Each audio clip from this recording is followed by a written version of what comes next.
Hi everybody, I'm Karl Kapp, and I've been a LinkedIn Learning author, actually lynda.com author, LinkedIn Learning author for over 10 years, actually for 11 years. First course in 2014, and it's been an incredible journey. I've really enjoyed reaching learners all over the world, one video at a time. And here I want to give you some tips and tricks that I've picked up, 10 tips and tricks, actually I'll give you 11 since it's been 11 years, from being a LinkedIn Learning author. I'm excited to share these tips with you, so let's get started.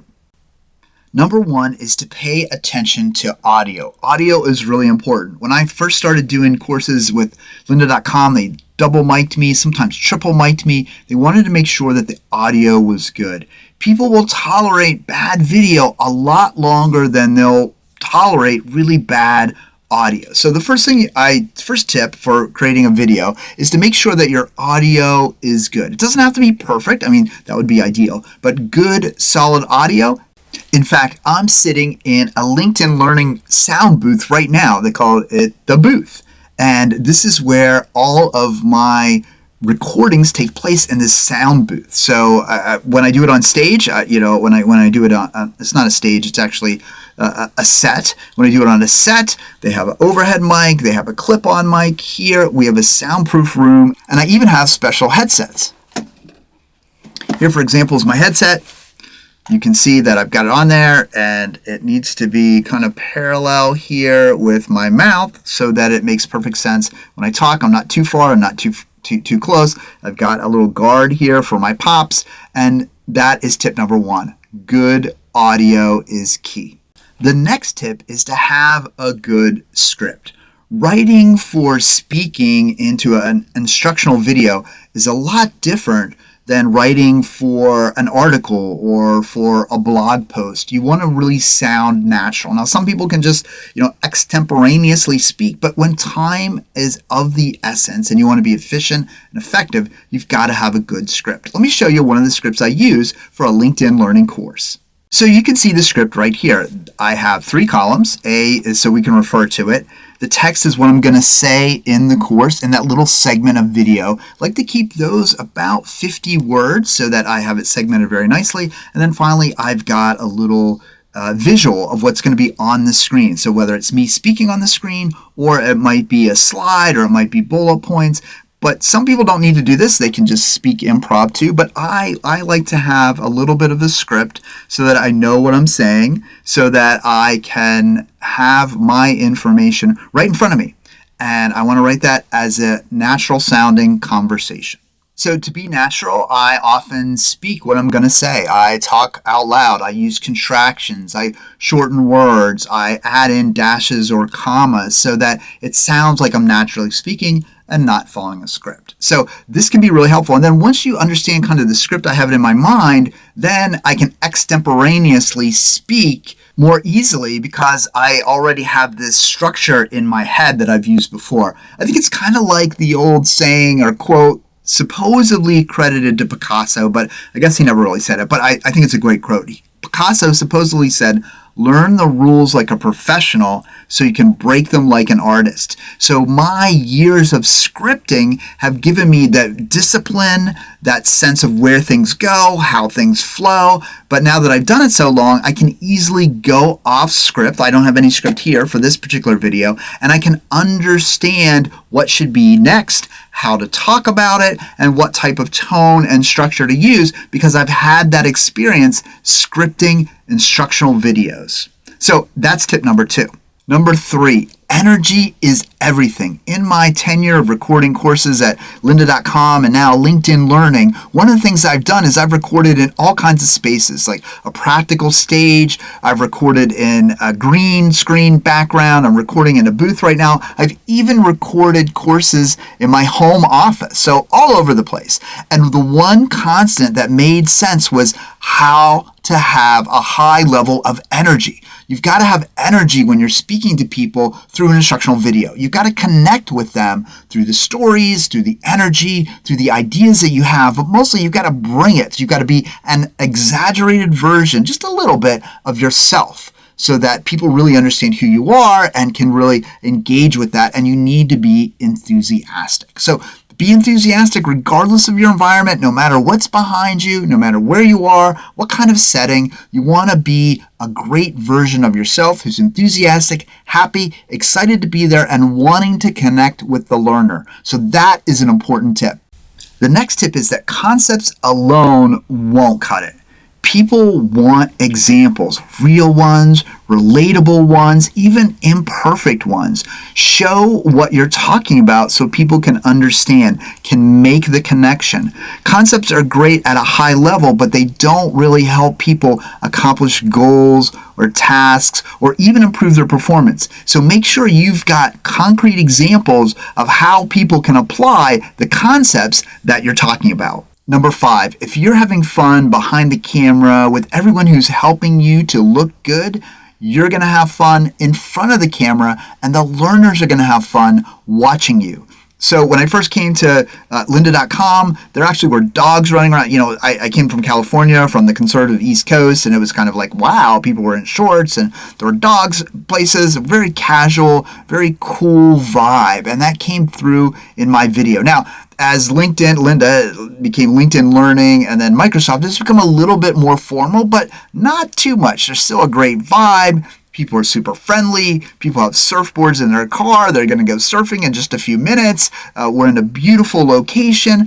All that contributes to creating really impactful instruction. You've got to be in a good state of mind. You've got to be relaxed. You've got to be comfortable. I won't say that you have to be going surfing to actually create a good video, but it doesn't hurt to have a really beautiful setting. So that's something to keep in mind, is be cool, be chill, be vibed, and then go ahead and do your instructional video. It'll be really, really helpful. Number 6 is to keep it moving, keep things flowing. Every so many seconds, about 20, 25 seconds, you got to have another visual. You got to keep it interesting. You got to move your hands. You got to keep something going. Learners literally now have a remote control or a swipe left, swipe right in their hands. So if you're not engaging them, if you're not presenting them with content or ideas or something moving on the screen, they may just move on. So make sure you've got exciting things going on in the screen as you're presenting, and make sure that you're animated as you present. Animation can go a long way in terms of keeping the learner and holding their attention, and you've got to focus on how do you keep a learner's attention if you're creating a video. Tip number 7, you don't have to tell the learners every single thing that you know. And if you think about it, it drives me crazy if I ever look up a recipe and the recipe starts, well, back in 1948, my father used to cook this all the time. And then let me tell you about my father, and you're like, oh my goodness, just give me the recipe. This is the same way. Just give the people the facts, what they want to know. Cut the fluff and get to the point. My scripts are about 400 words, which is not a lot of words, but that is focusing me on getting the ideas and the content that I'm presenting in the LinkedIn Learning course to the learner very quickly and effectively. So my grandmother always used to tell me, I don't have time to write you a short letter, so I'm going to write you a long letter. And I'm like, what does that even mean? But it basically means it takes time and practice to condense what you're saying. But you need that time and practice so you can create good, effective educational videos.